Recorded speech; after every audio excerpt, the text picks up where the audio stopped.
it me?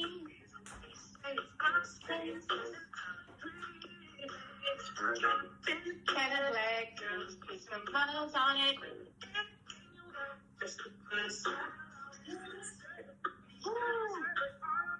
Welcome everyone. Tonight we are continuing with my series on the 5 love languages.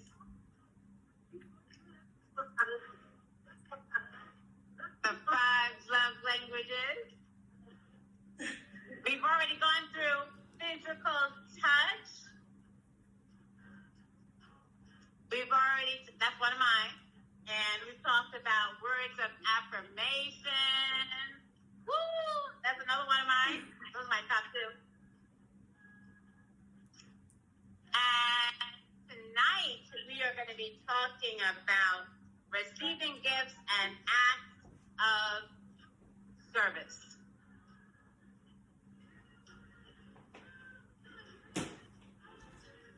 But I'm just going to let this music play through while we're shaking it out.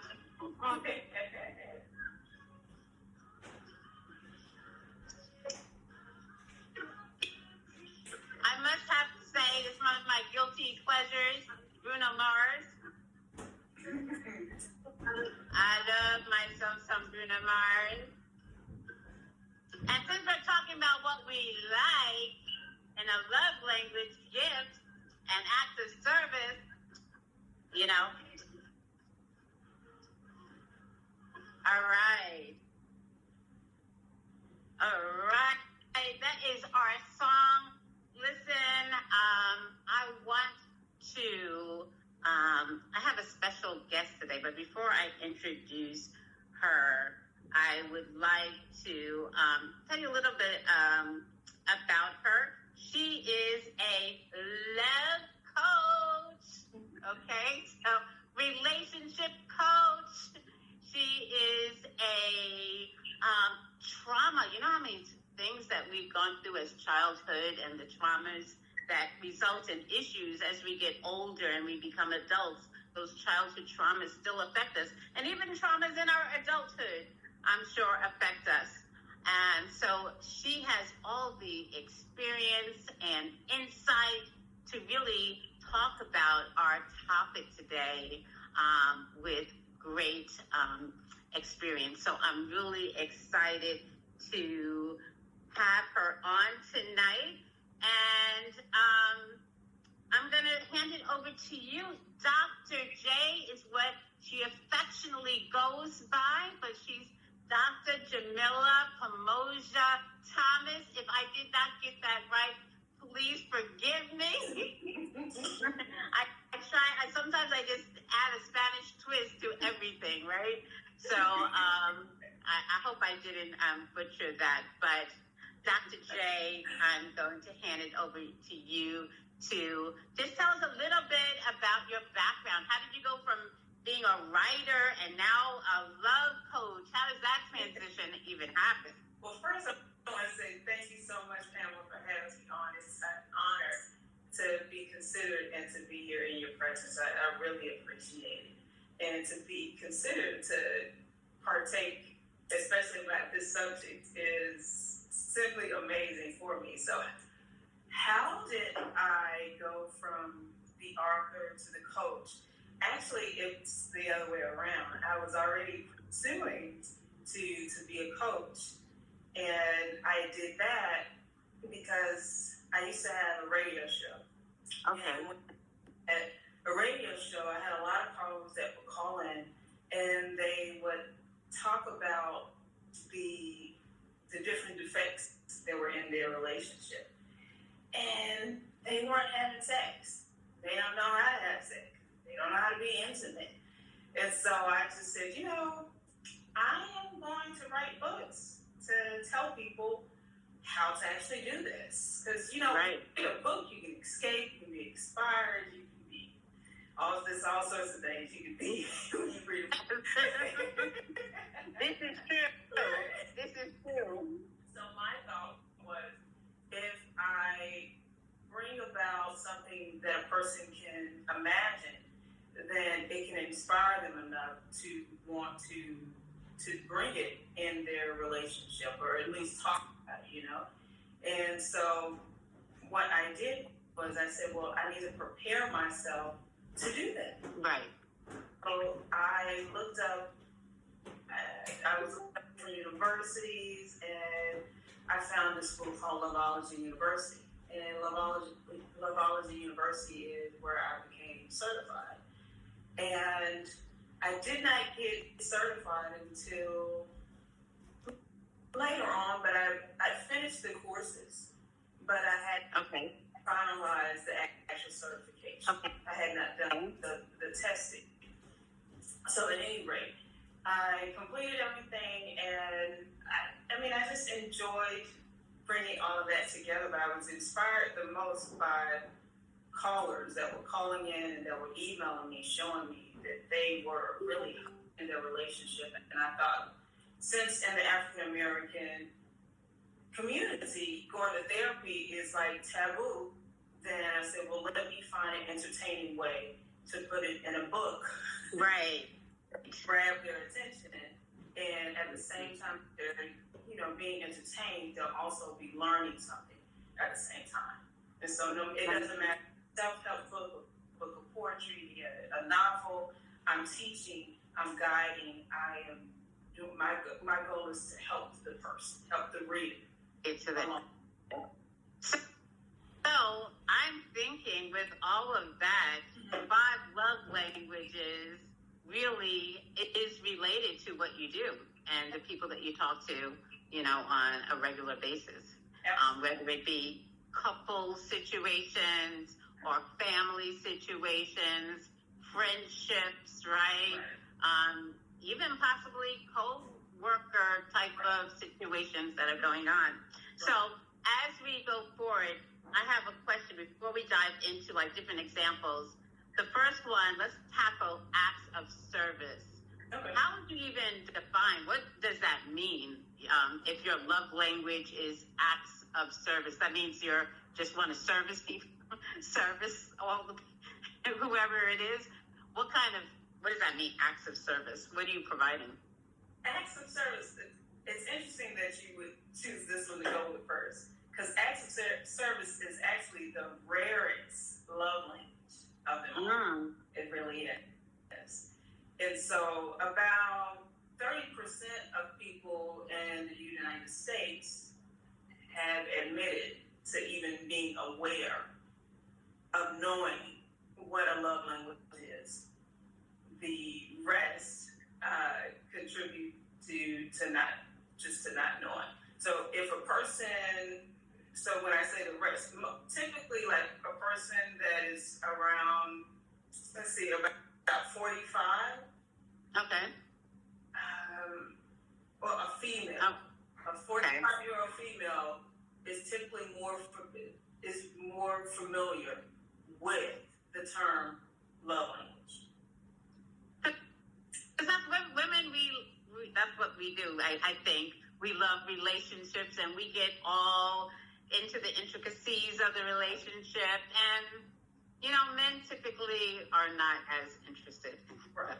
Now, what's interesting is some women that are 45 and older, but men that are 45 and older, do not identify with what a love language is. It's just the terminology, love language. So it's just, wow. Like, I know I have these feelings, I know I appreciate different things, but to identify that the way that I like to be appreciated is by you treating me accordingly to this love language. 45, they're not familiar. I'm just telling you to pause right there, Dr. J. I'm getting a few messages saying that they are not able to see us, and I just want to make sure what is going on. So just hold on 1 second.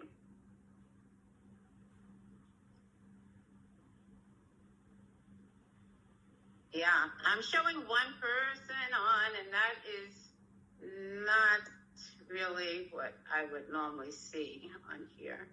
So let me see if I can see some things. Mine shows 2, but You're showing two, and are those two you're at the top and I'm at the bottom? Mm-hmm. So I'm wondering if we should, let me just look on my page quickly. Sorry, ladies and gentlemen, if you are on here and you just bear with us. Okay, I think we should try and get out and start this over again because I am not seeing on my page. I see you, Terrell, and Ulysses. Hello. Okay, awesome. Okay, Terrell says that he can see us both. Awesome. Okay, good. That is good. I'm not sure what's going on my page, but we'll figure that out later. I am so sorry to interrupt you because that was getting good. So I think it's on my page. I may not be coming up. I think we are live on your page. So let us continue. We will figure the other out later. But go ahead. Okay, so acts of service we're talking about. Yes. You're asking what was acts of service. So yes. Acts of service is doing things that like a different task for a person that, and you take and contribute what in a thoughtful manner, how that particular task would be appreciative to the person that you love. So if your significant lover, your significant other has a busy schedule, and they typically are always running late because they're trying to fix breakfast, and they take a shower in the morning. And so if they take a shower in the morning, they're trying to fix breakfast. When your significant other is taking a shower, and you prepare them breakfast right as they're getting ready to go, that's something that they would adore. Right. They would appreciate that because it's like you know that having breakfast is important to me, and I'm always running late. And you know that about me. If you thought about me, you knew that would be something that I would appreciate. It could be, every Friday I have to go to the post office. And you say to your lover, sweetheart, do you have anything you need to go to the post office? I can take that for you. And then, oh my gosh, thank you for thinking about me. And so just doing things to kind of lighten the load, things that they normally have to do, but you're thinking enough of them to do it for them before they even think about it, right? Yeah. Alleviate. So, you're really connected to that person, and when you're in tune with the person, you know their schedule, those little idiosyncrasies of how they might have to do something. Yes. Time is like running all over the place. It's like if I could get her to see if she did X, Y, Z first instead of elemental P, then she would have a little bit more time. So since you see it, do elemental P for her or for him. So that requires you to be intentional. Intentional and attentive. And attentive, right? Because if you don't know and you're just like doing your own thing and you're so self-absorbed in what you have to do and you're not thinking about that other person, and this doesn't apply just for romantic relationships, right? No, would you say that this applies to go across the board? Yeah. Because that acts of service could be something that you notice a coworker actually appreciates. And it's not that you're hitting on the person, it's just that you're being hospitable, you're considerate of the other person. You're like, okay, so if I'm a barista and when I get really busy, with the customers coming in, I tend to forget to insert the orders at the register. Right. Because I get absent-minded. Because I'm conversating with the customers, and then I forget. So my coworker could be observant that I'm forgetting, and instead of nagging and saying, "You forgot to put this in," so do it for them. Then that person, thank you. I appreciate you doing it. Good looking out. I appreciate the teamwork, how how we work together. I appreciate it so much. And then that other person has to make sure that they're intentional and being hospitable to them. Acts of service is not about if I do something for you, you do something for me. It's just that I'm intentional and I'm attentive and I care about you enough to help you where you might be slacking. Okay, so then what would that look like if you have I guess a child's love language could be acts of service? How do you relate with that child? What would that look like? Oh my gosh, for acts of service, especially for a mother will feel like I've been doing acts of service for you all your life.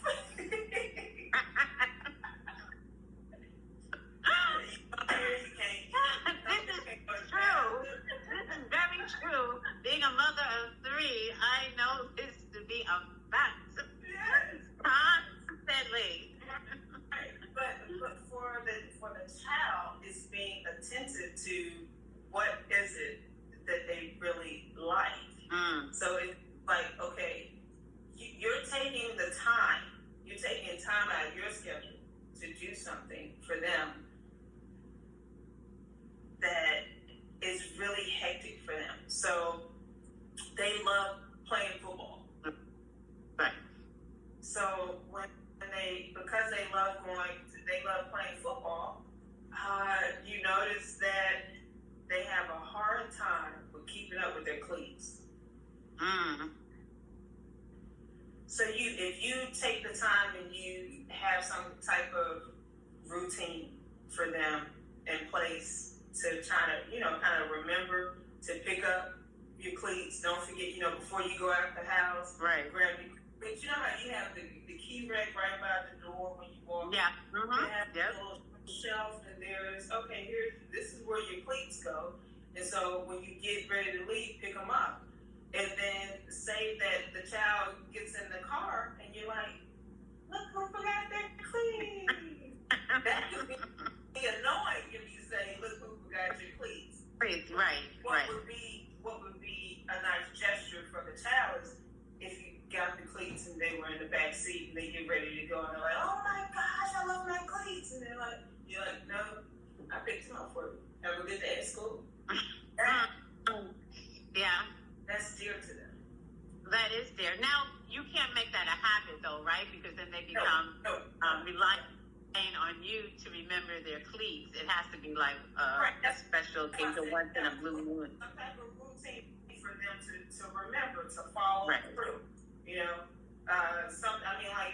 Something that just constantly reminds them. Because we forget sometimes, when we get out the car, we forget sometimes to hang up the key on that key. But what if your child sees you put the keys on the counter? Right. Say your love language is acts of service. You're rushing in the house because you have to go relieve yourself. You have to yearn right away. It's still like, I gotta go. Right. You drop the keys on the counter. And so when you get ready to go, you're like, okay, I don't remember what did I do with the keys. And then here comes your child. You left them on the counter. That was like, that would indicate that child's love language is acts of service because they're doing something for you. I would think that too. Like Jada, my daughter Jada, she's always doing things. Mom, you want something to eat? We're going out. She's very thoughtful. She's always wanting to do. And I noticed that with her relationship with her grandparents and her sister. She's always doing and thinking of things before I even asked her to do it. So the person, what a person likes, they typically will portray it really in a genuine, natural form to other people. So I have a child that he will go to the classroom. As soon as he walks in, he's asking his teacher, you need help with this, you need help with that, you need help with this. Always teachers praise, he helps me with everything. Yes, thinking back, I have a lot of students, like in my past, I've been teaching for a while, but there are those students that always want to help the teacher. Right. Can I do this? Can I do that? Do you need this? Wow. Yeah. Yes, I didn't even think about that. I have a question. Now, whether you're watching this live or you're watching a replay of this, our most beloved couple in the Black community in the United States is Barack Obama and Michelle Obama, right? So I want you to take a guess. What do you think Michelle Obama's love language is? What do you think her love language is? Just knowing her personality, we've seen interviews with her, and she's talked about her and Barack Obama. Put it in the chat. If you put it in the chat before the end of this live, before I give away the answer, and I'll be able to tell when it was put in, I will have a gift for those listeners who participate with the correct answer. All right, so we'll come back to that later. So let's move on to receiving of gifts, because I'm thinking, all right, let's find out, what is it? What does that mean? I mean, I'm thinking, okay, everyone knows what receiving gifts is, because you want gifts, you want presents. Tawana, I think that was Tawana. Tawana put an answer there. Uh-oh.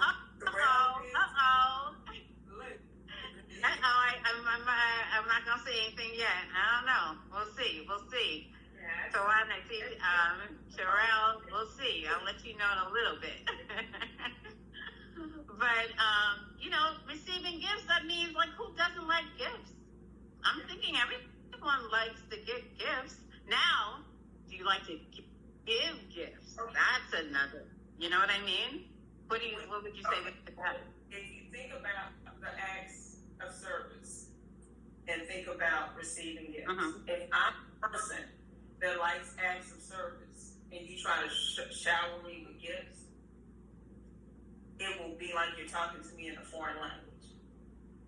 I won't have a... Right, you won't receive it. Right, my value system towards it is different. So I have a higher level of appreciation for acts of service in comparison to receiving gifts. Right, I see. So if I'm a person that loves to receive gifts, the person that loves to receive gifts is not looking for you to buy them an expensive gift every day. That's not what it means. It also doesn't mean that the only time you're supposed to give this person a gift is on the holidays. Their love language is to receive gifts. So they're looking for, again, thoughtfulness. So it doesn't mean a deep pocket. You don't have to have lots of money. No. Because I think a lot of people think, oh, she's just, or he just wants me to spend all my money on this. But it's not that. It's much deeper than that, right? It's the small things. Things. And they're intentional. It goes back to being intentional and attentive. So when you're intentional and you're attentive, you pay attention to the things that they like, the things that you see that they might be thinking about. So if it's receiving gifts, and this person, I'm an author. So, as an author, say my love language is to receive gifts. So, if you come in the house and you say, well, I got you a Big Mac and let's see, and some fries. First, I don't eat beef, so why did you give me a Big Mac to begin with? That's not what I eat. Right. So you're not paying attention to things that I like. You got a Big Mac because it was a special. And that's why you got me a Big Mac. That wasn't intentional. That was to help you save some money. And you said, well, I got something to eat. It looks like you got yourself 2 Big Macs, because I'm not going to eat that. Right. Thanks, but no thanks. So me receiving, I'm going to be reluctant to that. And you might be upset because you got it, thinking that, hey. It's a thought that counts. No, it wasn't.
Now, if you just say, okay, I just go there every time the school supplies are on sale, I'm Right. getting a truckload of notebooks, and I'm just going to disperse them every once in a while to you.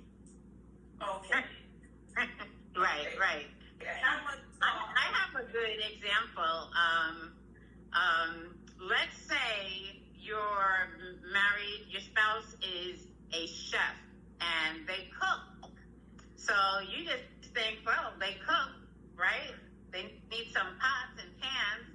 Let me just go and pick up these pots and pans. They're on sale at Macy's. They have the expensive pots on sale at Macy's. I'm gonna bring those home, and there you go, voila. And is that necessarily going to speak to the person whose love language is receiving gifts? Since you're thinking of them, they're a chef. They cook. They like to cook. So here's some pots.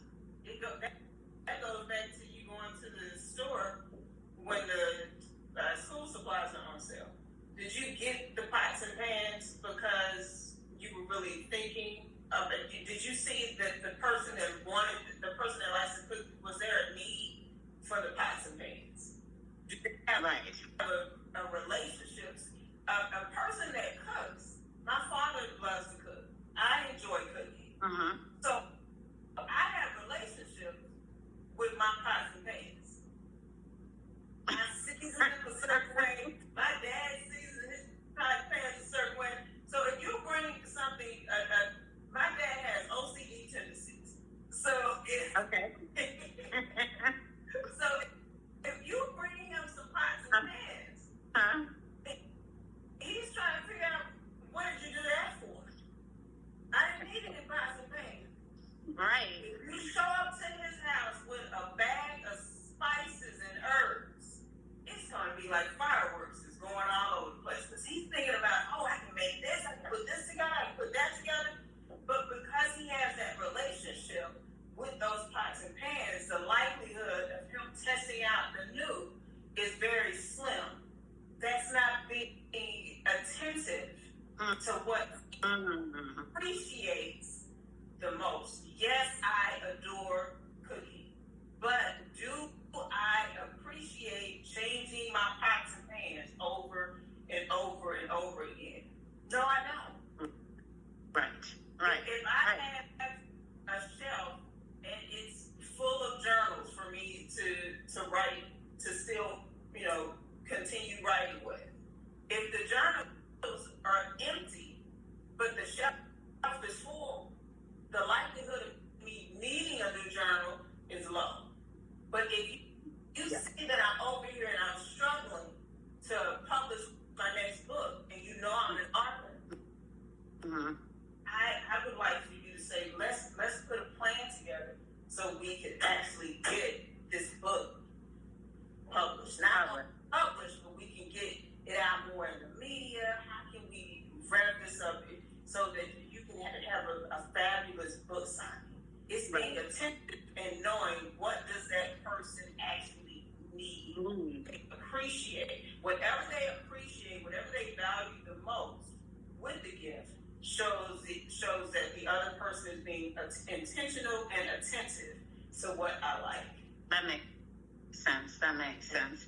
So as we start to wrap things up, we only have a couple more minutes. How would receiving of gifts, how would that work in a relationship between parent and child? What would that be? For parent and child. So let's say so many examples with my children. I'm going to show you an example. Not show you. I'll tell you an example of a snippet with two of my boys. One of my sons said when he got older, when he was younger, he would always pick the dandelions in the yard and bring them to me. And I was so excited. I loved it. I was glad that my baby brought me dandelions. Yeah. We would go to school. It would be field day. You get dandelions, pick them, take them to the teachers, give them to me. He was so excited. And we were all the teachers.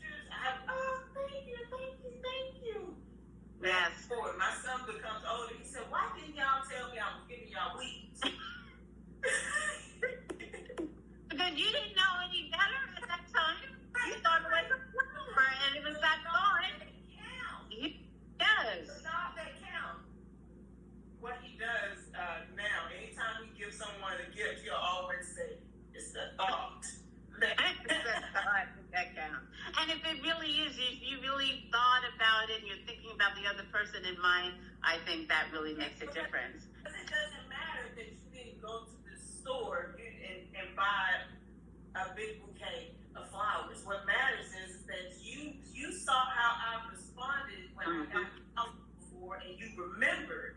So you wanted to put that same smile on my face. It was how you thought of me. Exactly. So you went in the yard and gave me that dandelion. So I have another son because, okay, my other son, when we were on our way to the house, and he wanted to, when we were en route to turn, like, closer to get to the house, he noticed that I'm rubbing on my head, but he says to me, he says, "Mother," and I looked at him and I said, "Yes." He says, "Never mind." I said, "Oh, okay." So I drive, I get to the house, and when I get to the garage, I park the car, I look over to him, and I said, what were you going to say when we were in the car? And he said, well, when we were at the light, he says, "Oh, never mind." And I said, "You were going to ask me to go to the store, weren't you?" And he said, "Yeah." And I said, "Why didn't you ask me to the store?" And he said, "I could tell you had a headache." And I was appalled. I said, "Oh, how did you know I had a headache?" Right. He said, "It was how you were touching on your temples." He said, "I could tell you had a headache." So when I got out the car, he gets out the car, I embraced him because I'm appreciative of the fact that he was attentive and also considerate to hold it off because he saw that his mother had a headache. Now, my headache was throbbing. It was an excruciating headache. So then my son, we get out, we're in the house now, and he has no idea what I've done prior to him getting in the house. So when he helps me get all the stuff out the car, and I'm moving a lot slower than him because my head. Right. So my son gets everything out the car. He's closer now to the front door, which is right here. It's a table right here by the front door, but I put things on the table. And so as my son gets closer to that, he makes this little sound, and I know he has now found what I got him on the table. Now, this son, he likes to receive gifts. It was chocolate doves. He loves chocolate doves. And so what I did was I left it on the table for him right there. So when he got it, he saw it, he was so excited. He had no idea that I'd already, got it for him. So it made, I value even getting, going to the store to get the chocolate dove. I valued it even more because how considerate he was by disregarding asking me to go to the store. So he rushes back over to me and he's like, "Mother," he gives me a big hug. And he's like, that made him feel good because you were being thoughtful of him. Wow. I think the rest of it, we are running up against the clock and it's going to cut us off. But I want to give that answer first. That answer was acts of service. That's Michelle Obama's first love language. So yes, if you put that in the chat, I will be reaching out to you. And then I want to just thank you so much, Dr. J, for joining me tonight. We must come back and do this again. How can people reach out to you if they're interested in maybe having a coach, a love coach, relationship coach, trauma coach? How can they reach you? They can reach me. They can inbox me. They can follow me on my page. They can also go to jblissbooks.com. You can follow me also on other platforms at jbliss, Dr. J Bliss. And also I want to tagline to make sure that the viewers know there is no formula that says this is how you determine which one of your love language is. What it is that you have to sit down and have a conversation with the person that you're intimate with and with that person what you appreciate, what acts of kindness you appreciate the most, and it will fluctuate. So the more you communicate with the other person, and the more you're healed to understand what you appreciate the most, the better and effective it'll be for your relationship. Yes, I appreciate you again. Thank you so much for your insight, and I look forward to another time. All righty.